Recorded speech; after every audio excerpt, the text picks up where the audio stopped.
거침없이 하이킥. 오늘도 장장 콤비 함께합니다. 장성철 공론센터 소장 어서 오십시오. 네, 안녕하십니까. 장윤선 정치 전문기자 어서 오십시오. 네, 안녕하십니까.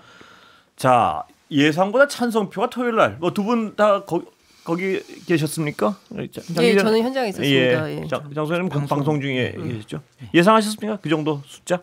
예상한 것보다는 덜 나왔다고요. 네. 근데 장 소장님 몇 표 예상하셨죠? 저한테? 저는 23명에서 34명 사이 그 정도 이탈표가 나올 거라고 했었죠. 예. 그래도 큰 결과가 맞았으면 됐습니다. 예. 그리고 뭐 기권 무효표까지 하면 23표의 이탈표가 나온 것이라고 봐야 되는데 탄핵 후폭풍에 대한 두려움이 투표장 안에 가서 있었던 것 같고요. 이게 결국 탄핵되면은 이재명 대표를 대통령 만들어주는 꽃길을 깔아주는 거 아니냐. 이재명 대표 좋은 일만 시켜주는 거 아니냐. 그것에 대한 반감, 두려움도 있었던 것 같습니다. 장 기자는 어떻게? 저는 예상? 205 플러스 알파. 아, 플러스 알파. 예, 얘기했었는데 마이너스 알파만 얘기했으면 딱. 아니, 플러스 마이너스 똑같이 얘기했었는데요. 그런가요? 예. 아니, 왜냐하면 제가 예측한 게 아니라 국민의힘 대변인이 불러준 숫자예요. 대변인 205. 누구 말씀? 뭐 이거 괜찮죠? 실명? 아닌가? 뭐 얘기하면 좀 그럴 것 같은데 하여간 뭐 아무개 대변인이 설명해 준 건데. 정광재 대변인이 그렇게 얘기를 저한테도 해줬는데 여기 방송 나와서도 딱 그러니까요. 그 숫자를 205 플러스 근데 200 거의 정확하게 맞춘 셈이라고 볼 수 있을 역시 것 대변인이 속내 사정을 많이 아는군요. 표 계산을 확실히 한다라는 생각을 저도 했고 또 하나 저는 그 앞서 이재명 대표 뭐 꽃길 깔아준다 이 얘기를 했는데 지금 그렇게 한가한가 지금 대한민국 사정이. 그러니까 저는 대선은 차치하더라도 지금 당장 너무 여러 가지로 이슈와 현안이 많기 때문에 이 고비를 다 같이 넘는 게 중요한 거 아닌가라는 생각이 좀 들어요. 이재명 대표가 어제 기자회견 통해서 여당 야당 없다 뭐 이런 얘기 하면서 한동훈 대표 탄핵 가결한 거를 배신자로 몰았는데 그 사람들이 배신자인 거냐 아니면 여전히 이 계엄과 내란을 옹호하는 세력이 배신자인 거냐. 그러니까 국민의 관점에서 보자면 배신의 관점이 바뀌어야 되는 거 아니냐 이런 얘기를 했는데 저는 굉장히 공감하는 바 컸고 여전히 막 무슨 한동훈 대표와 그 탄핵 가결한 사람들이 잘못인 것처럼 프레임을 가져가는 것 자체가 국민적 시각에서 보면은 얼토당토 않은 행위다. 그러니까 이것은 온당한 정치가 아니다라는 생각이 점점 드는 거죠. 장 선생님도 뭐 워낙 그쪽에서는 분명한 말씀을 많이 하셔가지고요. 그런데 궁금한 건 이분들이요. 그 찬성했던 분들이 탄핵의 어떤 후유증에 대해서는 굉장히 걱정을 하는데 그 어떤 내란 혐의를 옹호한 데 대한 후유증은 별로 걱정을 안 하는 것 같아요. 되게 묘해요 보면. 그러니까 보통 영남에 지역구를 둔 분들이잖아요. 그러니까 시간이 좀 지나고 이재명 대표가 뭐 대선 후보로 출마하고 서로 뭐 대선 싸움을 하게 되면 결국에는 거기 있는 분들이 그냥 국민의힘으로 뭉칠 거 아니냐 뭐 그런 생각인 거죠. 그러니까 자기 배지가 더 중요하지 국민의 시선과 판단은 덜 중요하다. 그러니까 선거가 아직 멀었잖아요. 그것도 큰 영향인 것 같아요. 저는 그래서 그 어쨌든 뭐 국민은 실패하지 않는다 이러는데 저는 선거를 정말 잘해야 된다.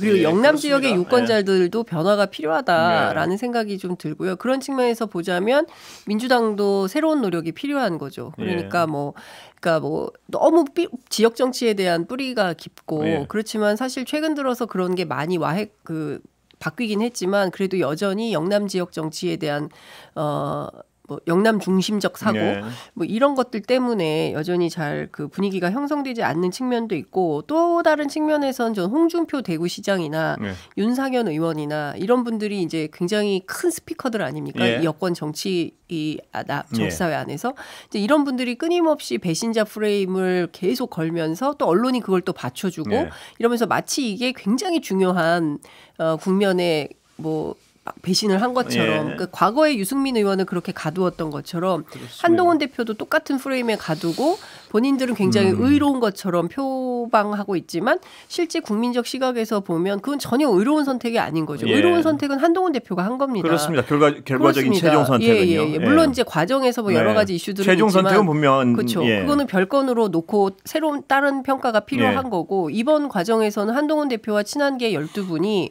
굉장히 의로운 선택을 했다. 그리고 그것은 역사로부터 평가를 받을 것이다 라는 생각을 하고 지금 85명 플러스 홍준표 시장이나 윤상현 김성현 의원 같은 어떤 그 궤변에 가까운 주장을 하는 분들은 결과적으로 역사로부터 심판을 받을 수밖에 없는 것이죠. 그게 당연한 거 아니겠습니까? 어떻게 보십니까? 예. 그게 맞는데 또 그렇게 흘러가야 되는데 어쨌든 아까도 말씀드렸지만 국민의힘 지지층 같은 경우에는 민주당의 정권 뺏기는 것, 특히 이재명 대표가 대통령 되는 것은 바로 그 논리죠. 정말 못 봐주겠다. 그걸로 모든 게 다 그냥. 저는 이런 것 같아요. 그러니까 이재명 악마화를 대선 캠프 시절부터 했었다는 거잖아요. 그 신용환 교수에 따르면.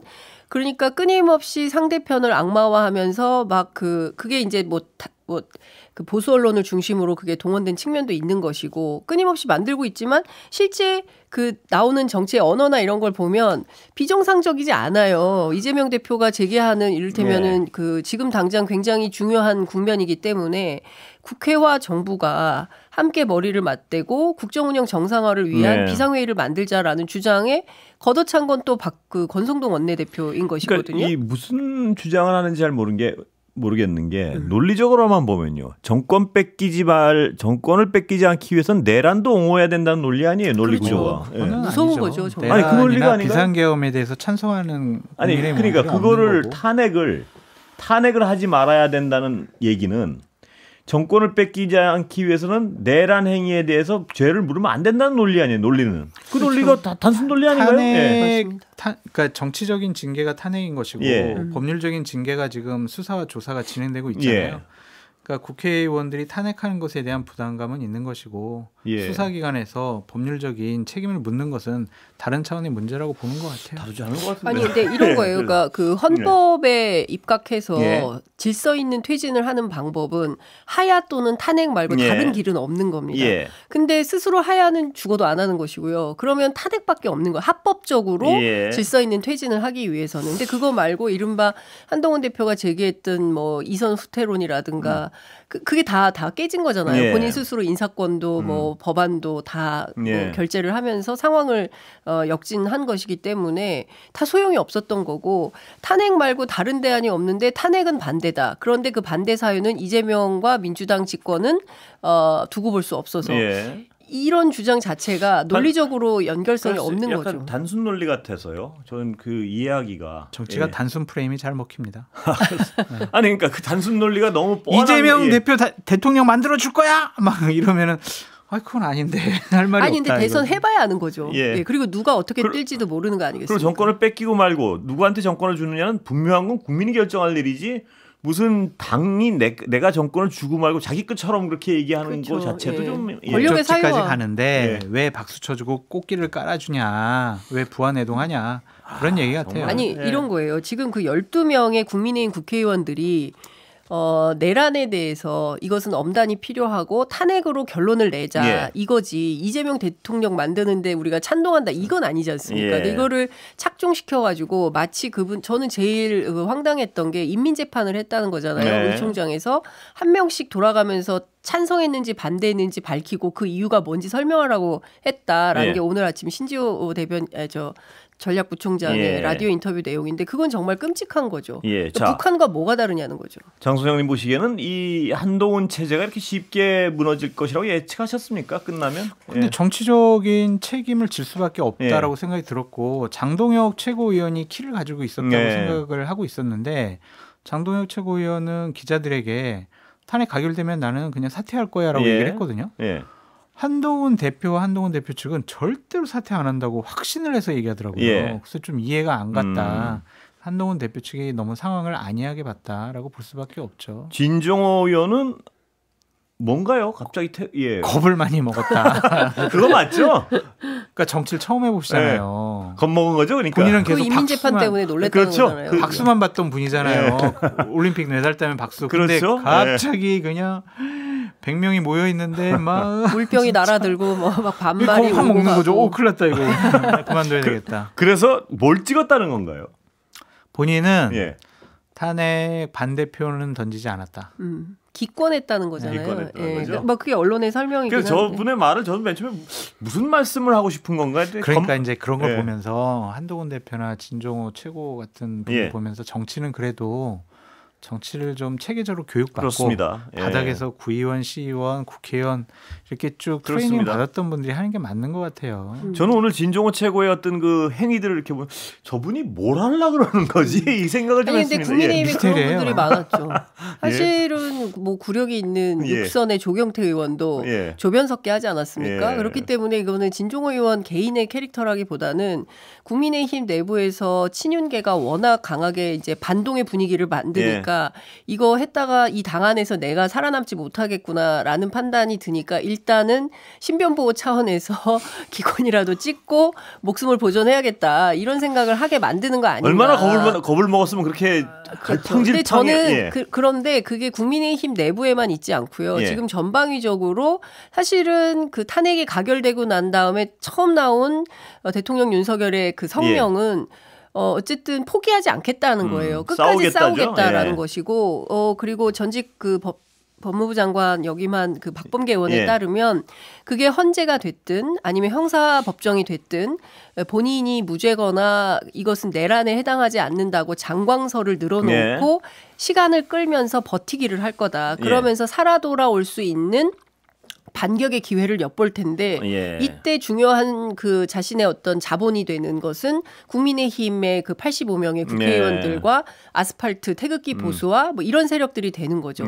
그걸 가지고 끊임없이 이제 그 반격의 기회를 삼으려고 하기 때문에 지금 이 순간 내란은 끝난 것이 아니다. 그러니까 지속되고 있기 때문에 특히 언론 같은 경우에는 경각심을 가지고 이 상태를 지켜봐야 된다 이 생각합니다.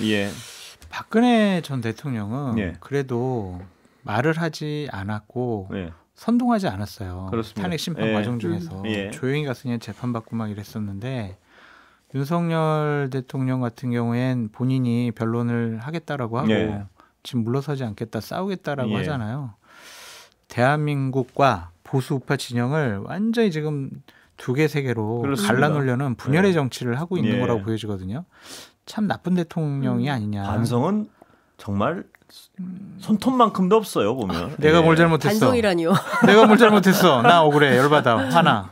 참 어떤 화를 내기에도 그럴 만큼 반성에 대한 자성이나 뭐 이 사태가 가져온 대한민국 사회에 대한 혼란상 이런 거에 대한 자성은 정말 일도 없는 것 같아요. 아니 그 겁만 준다고 했어요. 막 이러는 거잖아요. 내가 경고 차원이지. 정말 어이가 없습니다. 소수의 병력을 잠깐 동원해서 질서를 잡았기로서니 그게 내란이야? 이렇게 반문하고 이걸 내란이라고 몰아붙이는 야당 너희들이 내란 세력이야 이렇게 주장을 하고 있는 거잖아요. 그러니까 이런 궤변을 29분이나 걸쳐서 하고 있고 그런데 그 부분에 대해서 당신 잘못했으니까 이제 그만하시오라고 해야 되는 국민의힘이 오히려 내부에서 85명이요. 그렇습니다. 85명이나 되는 다수파가 윤석열 대통령을 애워싸고 감싸고 있으니 더 기가 막힌 상황이 되는 것이다. 이걸로는 정말 저는 이런 겁니다. 보수가 국법 질서를 진짜 잘 지켜야 되는데 이거 위헌적 상황이거든요. 그렇습니다. 근데 그걸 감싸고 도니 이 사람들에 대해서도 위헌 정당이다라는 비판을 받을 수밖에 없고 그런 비판을 어떻게 피할 수 있을까요? 도로 민정당이 됐다 이런 비판을 받는 겁니다. 극복하기가 쉬워 보이죠. 글쎄요. 저 행위들은 다 역사에 남는 행위들 아닙니까? 그렇습니다. 그리고 보수라고 볼 수도 없어요. 그러니까 보수의 그 원조 보수 장 소장님이 보시기에는 이게 보수라고 볼 수 없는 거 아니에요? 지금 저 85명한테 보수의 핵심 가치가 뭐가 있습니까, 도대체? 그러니까요. 그러니까 윤석열 대통령은 보수가 아니에요. 그렇죠. 그리고 그 12명이 보수를 배신하고 국민의힘 배신하고 윤석열 배신한 것이 아니라 지금 대통령 권한이 정지된 윤석열 대통령이 보수를 배신하고 국민을 배신한 거란 말이에요. 그래서 배신의 프레임을 누구한테 씌우는 것인지 윤핵관들이 참 한심하다라는 생각이 들고 자칫 저렇게 되면은요 국민의힘 자체가 소멸될 수 있다고 보여지거든요. 박근혜 대통령 시절에는 그래도 과반수 이상이 탄핵에 찬성해가지고 국민이 기회를 한 번 더 준 거란 말이에요. 그런데 지금은 앞으로 더 많은 일들이 밝혀질 거거든요. 이 비상계엄 과정 중에서 어떠한 반헌법적이고 불법적인 일들이 계속 밝혀질 거란 말이에요. 그런데 그거를 옹호하고 앉아 있어요. 그러면 국민들은 완전히 선택지에서 제외해놓고 생각할 수밖에 없거든요. 그런데 이제 TK 쪽 의원들은 뭔 소리야? 나는 그냥 뭐 다음에 공천받고 당선되는데 문제 없는데 앞으로 국회의원 선거는 3년 이상 남았는데 상황이 어떻게 바뀔지 어떻게 알아? 그러니까 두 분도 동감하시죠. 박근혜 전 대통령의 행위와 지금 이번에 어떤 피의자 윤석열 대통령의 혐의와를 비교해 보면 그 어떤 무거움에 있어서는 비교할 수가 없잖아요. 아니 국정농단과 물론 국정농단도 굉장히 이제 위중한 범죄지만.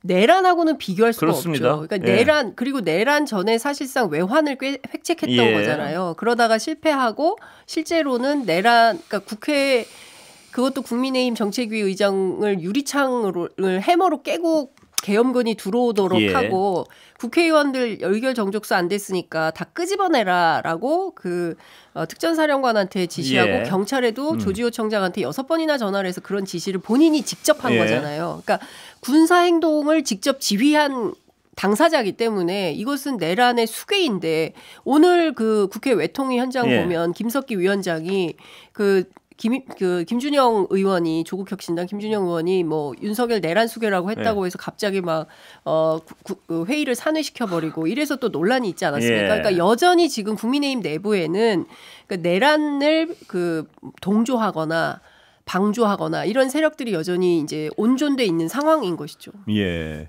근데 이게 심각한 겁니다. 지금 장 기자 말씀하셨지만 저런 드러나 있는 상황들이 있지 않습니까? 국회의원을 끌어내라랄까. 네. 그런 드러나 있는 상황만 해도 너무나 명백한 상황이 많은데 이 상황을 빤히 보면서도 85명이 탄핵을 반대하고 옹호했단 말이에요. 그렇죠. 저 행위를. 저 책임을 어떻게 질라 그럴지 참 저 당이 말입니다. 저런 어떤 옹호를 해놓고 저 당이 유지되길 계속 아무 상관없어 이런 태도인데요. 그러니까 그게 이재명 대표 때문에 존재가 가능하다니까요. 그러니까 국민의힘 지지자들 같은 경우에는 이재명 대표에 대한 반감과 비호감이 되게 높아요. 그래서 탄핵을 찬성하고 비상계엄이 잘못했다고 생각하는 국민의힘 지지자, 보수파 지지자들 상당히 많거든요. 근데 아까도 말씀드렸지만 계속 그러면 이재명 대표 그러면 잘되게 지금 꽃길 깔아주는 거야? 그러면 답이 없다라는 거예요. 그 의원들도. 아니 그러면 이재명 대표 대선 출마 안 하면 되겠어요? 그러면은 그렇게 주장하는 분들도 있더라고요. 그러면 되겠어요? 그게 말이 안 되는 거잖아요. 그러니까 이거는 이재명 천동설이에요. 그러니까 모든 게 이재명 때문에 안 된다라고 주장하는 것인데 그거를 상식적이고 합리적이라고 납득할 만한 국민은 없다. 그러니까 그거는 그 정도의 정치적인 선택이니까 그들에게는. 아니 이거는 정치적인 선택이 아니라 헌법기관으로서 위헌에 대한 판단을 하느냐 못하느냐. 이재명 대표에 대해서 반감을 갖고 있기 때문에 탄핵에 반대한 그런 것은 본인들의 정치적인 선택인데 그 선택이 저는 국민의힘이라는 정당의 소멸을 가져올 수 있는 위험한 선택이다라고 말씀을 드리는 거예요. 자, 그러니까 그건 진짜 구덩이 무서워서 장못 당구겠다 이런 수준밖에 안 되는 거예요. 지금 소멸을 가져올 수 있는 위험한 선택이다 이 말씀하셨는데 자 단기적으로 여당 어떻게 갑니까? 이제 어떻게 올라갑니까?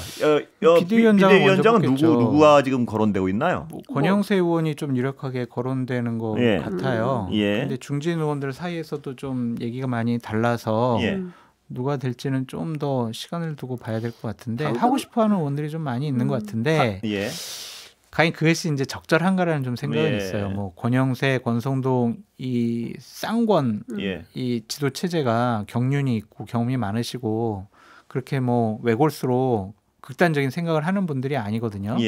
그럼에도 불구하고 윤석열 대통령이 탄핵당했는데 찐윤 그리고 윤석열 정권 하에서 장관까지 하고 인수위 부위원장까지 하는 분들이 전면에 나서서 저희가 수습할게요 이러면 많은 국민들이 그래 아이고 지도체제 잘 꾸렸네 그냥 그런 평가를 받을 수가 있을까 그런 걱정이 듭니다.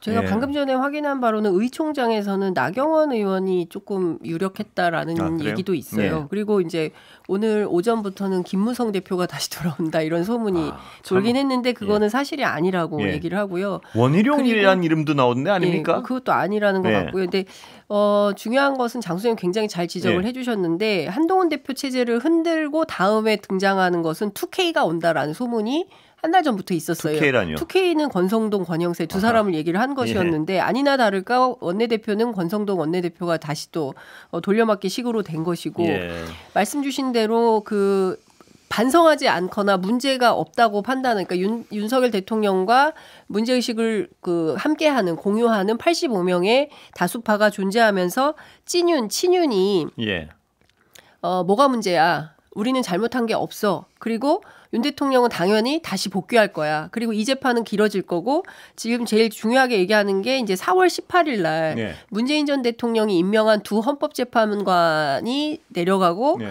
그리고 지금 권한대행인 한덕수 총리가 임명할 두 새로운 헌법재판관이 오면 예. 4표만 확보하면 우리는 다시 살아올 수 있다. 그래서 4월까지 버티기 전략, 최대한 많은 수의 증인과 증거물을 네. 내면서 헌법재판소에서 버티기 전략을 하고 그것은 형사재판도 마찬가지다. 네. 그렇기 때문에 반드시 그 전에 끝내야 된다라는 판단을 하는 분들이 있고요. 근데 중요한 것은 헌법재판소에서 그렇게 무리하게 끌고 가지는 않을 것이다. 네. 한 번이면 족하다. 뭐 별의별 소리를 다 하겠지만 네. 그거는 사실 혹은 법리를 검토하는 데 있어서 각각 1회면 족하다. 그래서 이런 날에는 정리가 되어야 한다라는데 윤 대통령 측은 4월까지 버티기를 하면 4월 18일 이후에는 다시 살아올 수 있다. 이렇게 믿고 있다는 거예요. 마음상에 가까운 것 같은데요. 저도 네. 그렇게 생각합니다. 저는 탄핵 심판도 빨리빨리 처리했으면 좋겠고 예. 그래야지 나라가 좀 안정되지 그렇죠. 않겠습니까? 네. 이재명 대표의 여러 가지 재판도 그냥 뭐 야권의 유력한 대권 후보니까 정치적으로 우리가 이거 재판을 빨리 하는 게 맞을까 그런 생각을 사법부에서 안 하고 예. 그냥 절차대로 다 했으면 좋겠어요. 예. 그게 맞지 그냥 진영에 따라서. 그러니까 이게 어떤 헌법재판소의 판단이 정말 이게 법리적으로 굉장히 어렵다는 얘기들은 안 하지 않습니까? 전문가들도 간단하지 않습니까? 예, 너무 명확하다. 박근혜 당시에는 굉장히 뭐 제3자 뭐 이래가지고 굉장히 복잡했잖아요. 뭐 경제적 공동체니 뭐 그걸 증명하는. 근데 이거는 굉장히 너무나 명료해요. 근데 상당히 복잡하게 만들 수도 있고 증인을 한 50명, 100명 정도 신청을 하면 일주일에 한두 번 하면. 그것만 해도 50주, 100주가 흘러갈 그러니까 수가 헌법재판소의 의지가 중요하겠죠. 그런 그렇죠. 어떤 박근혜 재판 때는 거의 매일 하다시피 했었잖아요. 근데 본인이 직접 발언을 할 생각도 있고 박근혜 탄핵 심판 때는요. 당연히 기각될 줄 알고 준비를 안 했다니까요. 그때 변론도 제대로 안 했어요. 근데 지금은 철저하게 법적인 싸움을 하겠다. 조항 싸움을 하겠다. 윤석열 대통령도 본인이 자신을 변호하겠다, 얘기하겠다 이런 상황이 나오기 때문에 생각보다 그렇게 재판이 빨리 끝날 것 같지는 않습니다. 아니 근데 언론은 그렇게들 보고 있는데 오늘 제가 김영현 전 법제처장 헌법재판소에서 실제로 통진당 사건 때 연구관으로서 다 법리 검토를 했던 분인데 그러니까 언론들이 계속 그렇게 뭐 예컨대 헌법재판관들 누가 추천했는지 성향이 어떤지 성향별로 분석해가지고 이럴 것이다 저럴 것이다 굉장히 기사를 많이 쓰고 있는데 첫 번째, 헌법재판관들은 다 보수다. 진보라고 생각할 수 없다. 법관은 원래 그렇다. 그리고 헌정 질서를 유린한 것에 대해서는 용납을 못한다. 그렇기 때문에 뭐 지금 노무현 대통령은 2달, 그리고 박근혜 전 대통령은 3달 했는데 더 빨라질 수 있다. 그러니까 지금 인사청문 절차가 이달 안에 마무리가 되면 3인에 대해서 그러면 6인, 그러니까 9인 체제가 되는 게 1월 10일 정도 될 텐데 너무나 간단하기 때문에 20일이면 족하다. 그래서 1월 말 전에 헌재가 이 탄핵을 인용할지 기각시킬지 심판 가능하다. 1월 말에 1월 말까지 그렇습니다. 가능하다. 제가 법의 전문가는 아니지만 너무나 명백해 보여서. 아니 전 국민이 증거를 보지 않았습니까? 그리고 전 국민이 라이브로 유튜브 생중계로 다 봤는데 더 많은 증거가 뭐가 필요한 이런 얘기. 여기까지 듣겠습니다. 감사합니다. 네, 감사합니다. 장성철, 장윤선 두 분이었습니다.